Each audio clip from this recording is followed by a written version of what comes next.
Cricket is a sport that is played by millions and loved by billions of people from all corners of the globe. Cricket has been played for centuries, with the first international match occurring way back in 1844. From that time, it has continued to develop into the vibrant and exciting modern game that is played today. Cricket is a bat and ball sport that involves two teams with 11 players on each side. The aim of the game is to score more runs than the opposition. One player, the bowler, bowls a hard leather ball that speeds of up to 150 km per hour at a player from the opposing team, who then attempts to hit it with a bat in order to score runs. Cricket is played on an oval-shaped field, and in the middle of that field is the pitch, which is where most of the action takes place. At either end of the pitch you'll find these things. They're called wickets, and they're made up of 3 wooden stumps that support 2 bails. They're important, but we'll come back to them shortly. The batting team has 2 batters at a time in play, whilst the fielding side has all 11 players on the field. A batter scores runs in 2 ways. 1. They hit the ball far enough that it crosses the outer boundary of the field. If the ball has bounced, it's worth 4 runs.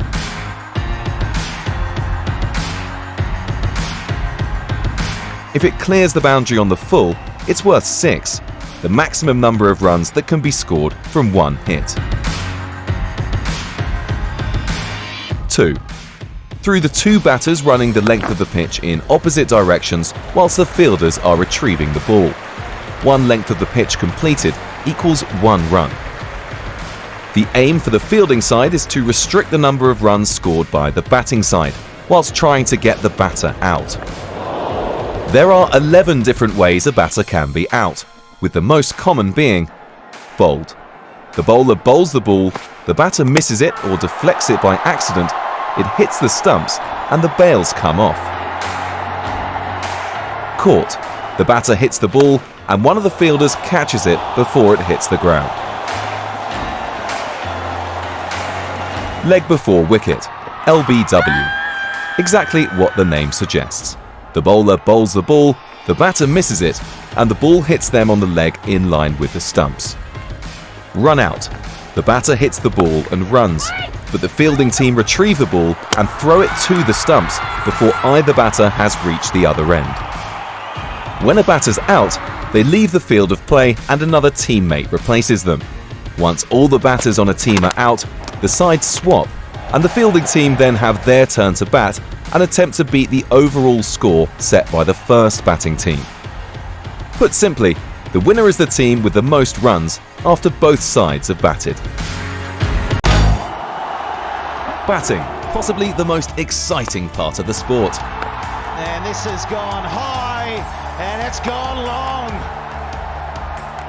Put simply, batting is the act of hitting the ball with the bat in order to score runs and to defend the wicket. A batter scores runs in 2 ways. 1. They hit the ball far enough that it crosses the outer boundary of the field. If the ball has bounced, it's worth 4 runs. If it clears the boundary on the full, it's worth 6, the maximum number of runs that can be scored from 1 hit. 2. Through the 2 batters running the length of the pitch in opposite directions whilst the fielders are retrieving the ball. 1 length of the pitch completed equals 1 run. To control the ball's direction takes good batting technique, and this all starts with a solid and comfortable grip. The bat is held with 2 hands, with the right hand on the bottom for right-handers and the left hand on the bottom for left-handers. Batting stances can come in many shapes. Generally though, a stance should be relaxed and balanced, with feet roughly shoulders width apart. Batters can employ a variety of shots, different ways of swinging the bat to hit the ball depending on where the ball is directed. Oh, lovely shot. How about that? Traditional cricket shots include the forward defence, the drive, the cut, the pull,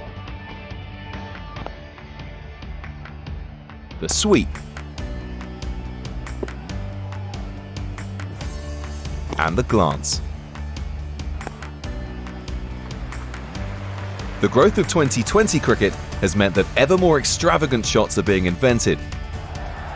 Oh, this is a terrific shot. There's the Dill scoop. Gone for 6. The batter has just split seconds to react to each delivery, as balls can be bowled at speeds of up to 150 km per hour. 5 wickets up for Dalestown. Batters must therefore largely rely on instinct, sharp reflexes, and good technique to hit the ball and score runs. But they must also consider the bowler's strategy, the position of the fielders, and the pitch conditions when considering which shot to play. The most recognised measure of success of a batter's innings in each match is whether they can score 100 runs, otherwise known as a century. It is the number of centuries that a batter has scored, along with their average runs per innings, on which their greatness is often measured at the end of their career. Batting is an art form, and one that can take an entire career to master. But the skill, patience, timing, technique, and courage required to succeed as a batter are just a few of the things that make cricket such an amazing sport. Bowling is the action of propelling the cricket ball down the pitch toward the batter using a straight arm over-the-shoulder motion. Part of the bowler's front foot has to land behind the front line of what's called the popping crease. The bowler's aim is to get the batter out, whilst trying to restrict the amount of runs they score. Bowlers bowl in sets of 6 balls at a time, called an over.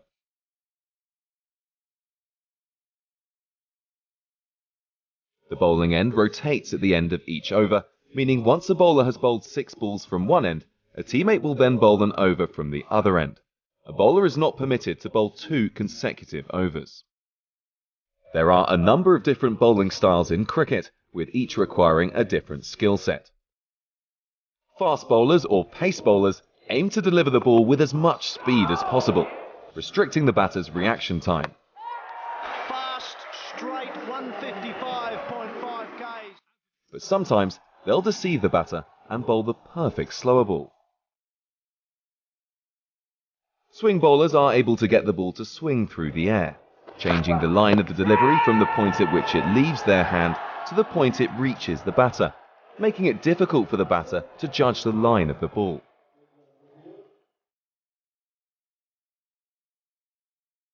Both fast and swing bowlers will often try to make the ball land on its seam. If a ball hits the pitch on its seam, it can move sharply to the left or right, making it extremely difficult for the batter to hit.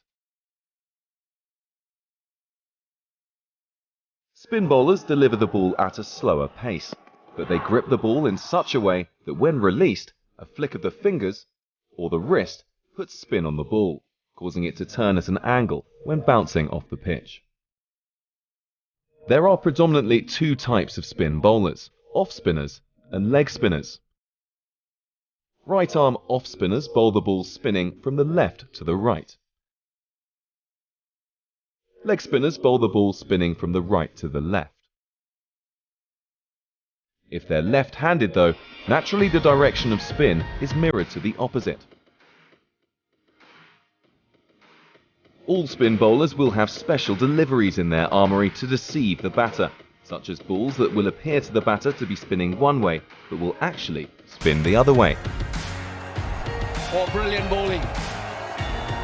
Bowling is as much about strategy as it is about skill, as the bowler attempts to outthink the batter with every delivery.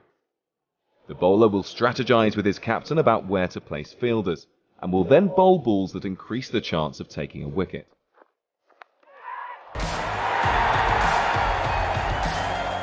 The never-ending tussle for supremacy between bowler and batter is just one of the things that makes cricket such an engrossing sport. A fielding team consists of 9 fielders, a wicketkeeper and a bowler, making up all 11 players from that side. Fielders have individual positions, but it's also about working as a team. The most specialised fielding position is the wicketkeeper, the only fielding member who wears gloves and external leg guards. The keeper's main purpose is to stop balls that pass the batter, preventing the scoring of byes.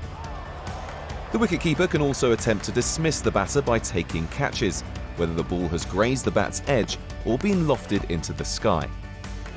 They can also stump the batter, or they can run the batter out. The other 9 fielders' purpose is to work alongside the bowler to limit the batting team's run scoring by quickly and skillfully collecting the ball after it's been struck by the batter. That is a top piece of work in the field. And crucially, the fielders can dismiss the batter. They can do so by catching the ball before it bounces, Brilliant!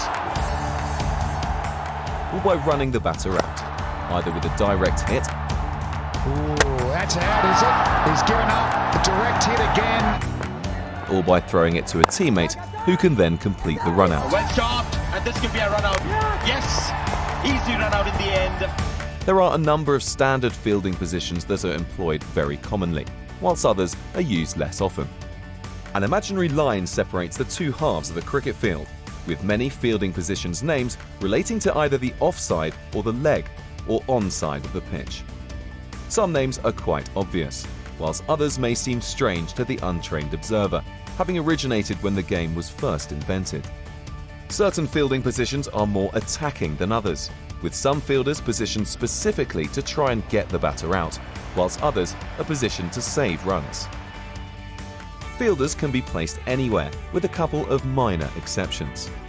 No fielder may be positioned on the pitch itself, and there may be no more than 2 fielders other than the wicketkeeper standing in the quadrant of the field behind square leg. In limited overs matches, there is a restriction on the number of fielders allowed to stand outside a 30-yard circle at any given point during an innings. This is to ensure that teams don't set purely defensive fields. The world's best fielders are incredibly athletic with supreme reflexes, speed and agility.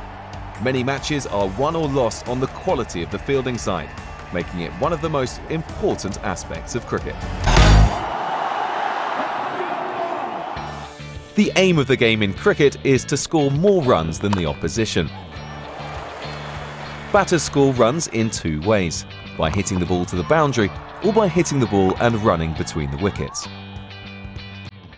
A hit to the boundary is worth either 4 or 6 runs.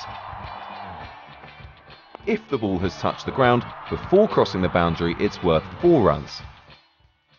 Whilst the ball hit over the boundary on the full is worth 6 runs, otherwise known as a maximum. The other scoring method is by running between the wickets. The 2 batters swap ends by each simultaneously running the length of the pitch in opposite directions whilst the fielders are retrieving the ball. 1 length of the pitch completed equals 1 run. To complete 1 run, the batter must either have his bat or body grounded inside the crease.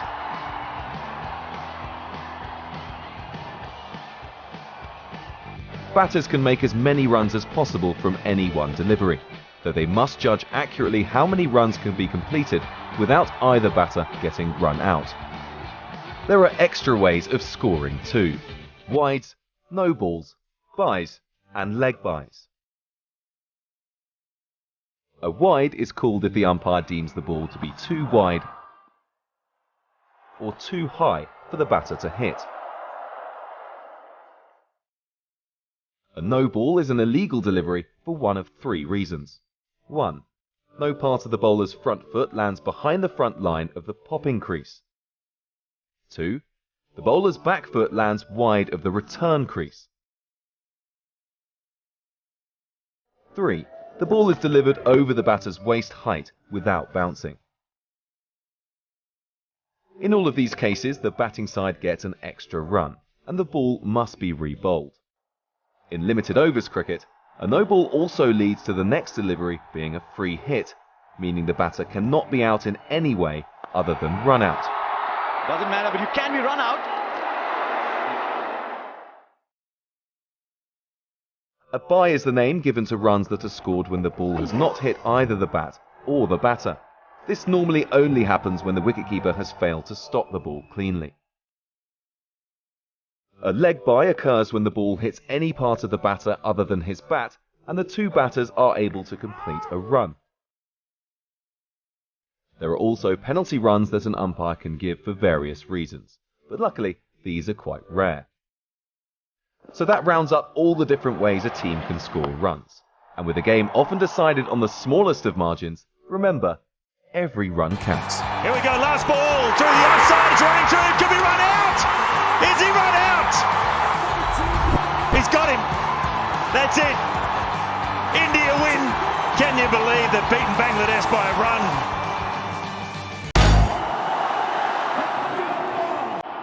In cricket, a dismissal refers to a batter being out. When dismissed, the batter must leave the field of play and they are replaced by the next batter in their team. A batter can only bat once in their team's innings, meaning when they're dismissed, they play no further part in that innings. Under the laws of cricket, there are 11 different ways a batter can be dismissed. Bowled. After the ball is bowled, the batter misses it or they deflect it by accident, and it hits the stumps and the bails come off. The bails must come off for a batter to be out bowled. The bails haven't come off, so he can't be given out. Caught. The batter hits the ball and a fielder catches it before it hits the ground. This could be out, it is, beautiful catch. Leg before wicket, LBW. Exactly what the name suggests. If the batter misses the ball and it hits them on the leg in line with the stumps, they can be out LBW. The bowler or fielding team must appeal to the umpire, who decides if it would have gone on to hit the stumps if it hadn't hit the batter's leg first. The ball must not have pitched outside the line of leg stump, and it must have hit the batter in line with the stumps. Run out. A batter will be run out if they attempt a run but the fielding team retrieve the ball and hit the stumps before either the bat or the batter has crossed the line at the end of the pitch the batter is running to. The bat or batter must be grounded for the batter to be in. And that's out. You've got to slide the bat. That's the first thing you learn at high school. Stumped. Usually occurs when the wicketkeeper is standing up to the stumps. They can break the wicket with the ball if the batter strays outside of the batting crease. The batter is then given out, stumped. There are more unusual ways to be dismissed that happen less often, but are still part of the laws of the game. Hit wicket.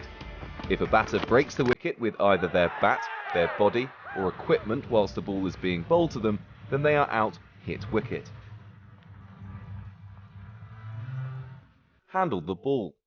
If the batter deliberately prevents the ball from hitting the stumps with a hand that is not holding the bat, they are out handle the ball.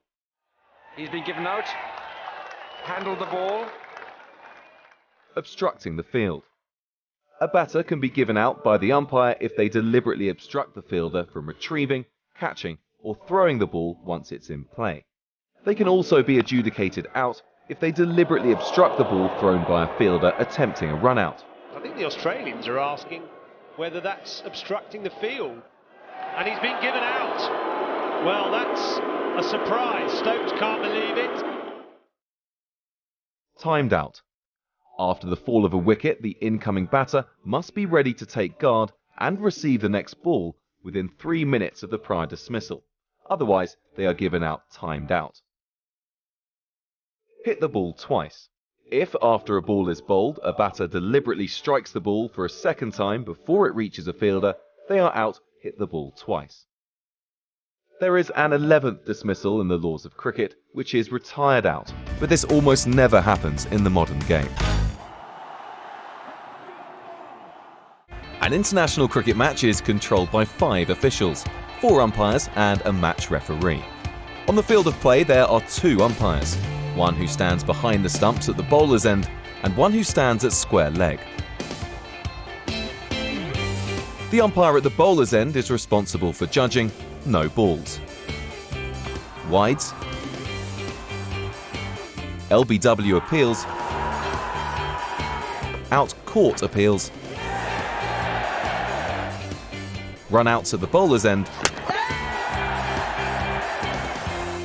byes, leg byes, boundaries.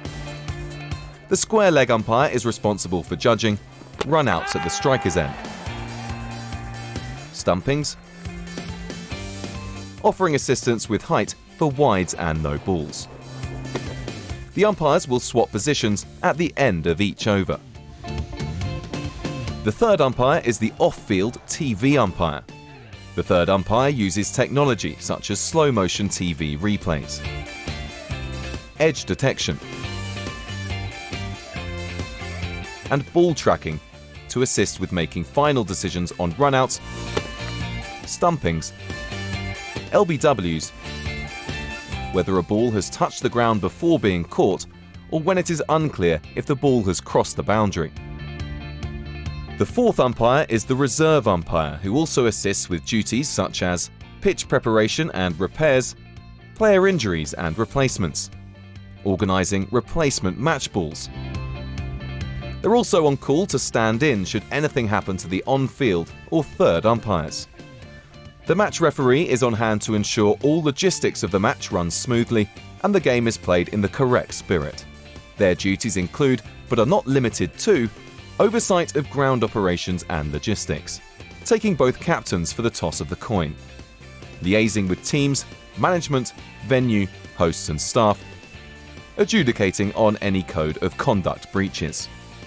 All officials contribute greatly to the smooth and successful running of an international cricket match. Umpires, in particular, have one of the toughest jobs in cricket, and the game couldn't be played without them.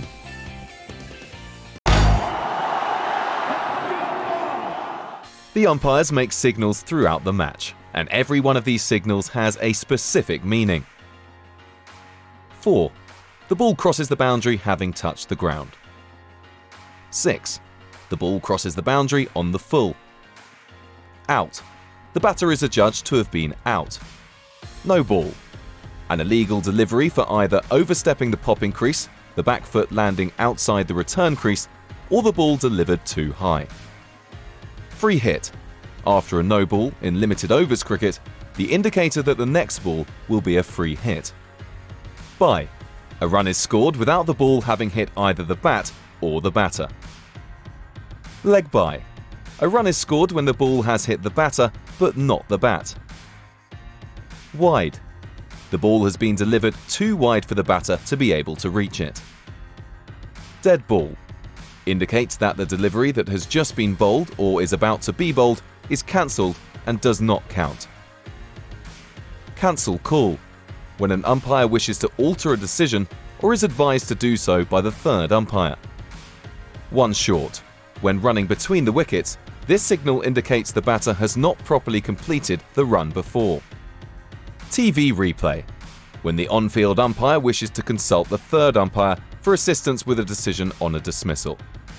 Signals are an important part of the umpire's armoury, as they let both the scorer and fans know what's happening at any given point during a match. Oh, this is worth a shout. The umpire says yes.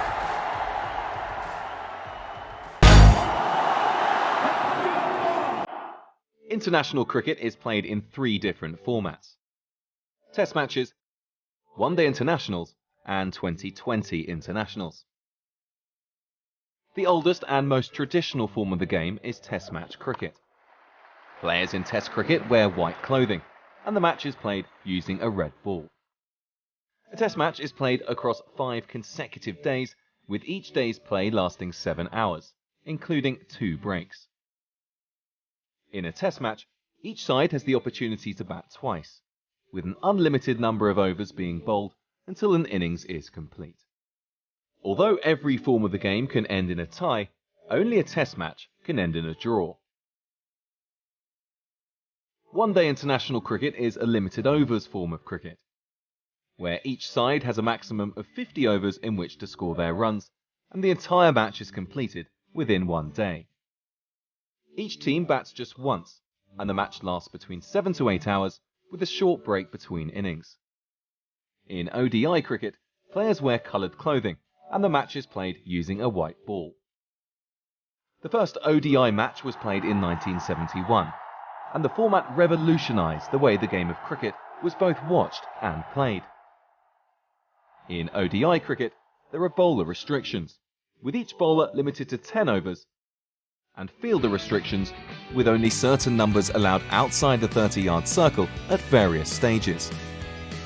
The pinnacle event of world cricket, the ICC Cricket World Cup, is played in the ODI format and takes place once every 4 years. 2020 is the newest and most explosive format of cricket. The first 2020 international match was played in 2005.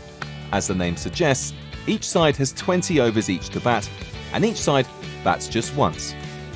A T20 match will generally last for around 3 hours. As in ODI cricket, players wear coloured clothing and the match is played with a white ball. Similarly, the number of fielders permitted outside the 30-yard circle is restricted at various stages, and in T20s, a bowler is restricted to just 4 overs per innings. The first ICC World 2020 took place in 2007, with India triumphing over Pakistan in a thrilling final. And the World T20 is now firmly established as one of the most popular events in global cricket.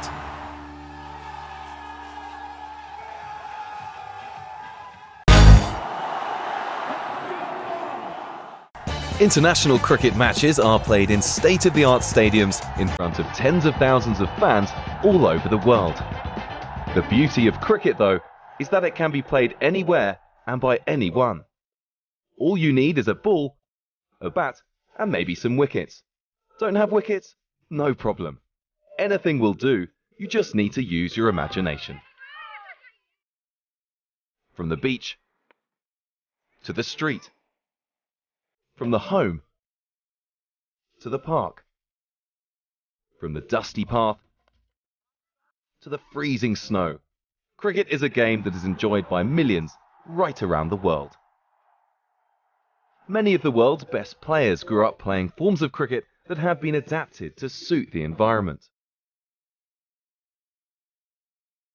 Cricket clubs around the world cater for all levels of player, from social to those aspiring to one day play for their country. Inclusion is a huge part of cricket. People of all ages, ability, gender, race or status can play and enjoy this wonderful game. Women's cricket is growing faster than ever before. Whilst physical disability teams are also now playing international matches.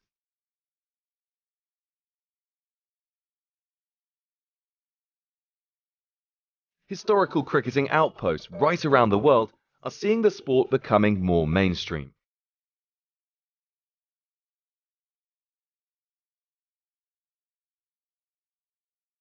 And the hugely popular hybrid game of table cricket has spread worldwide, giving everybody the chance to be involved.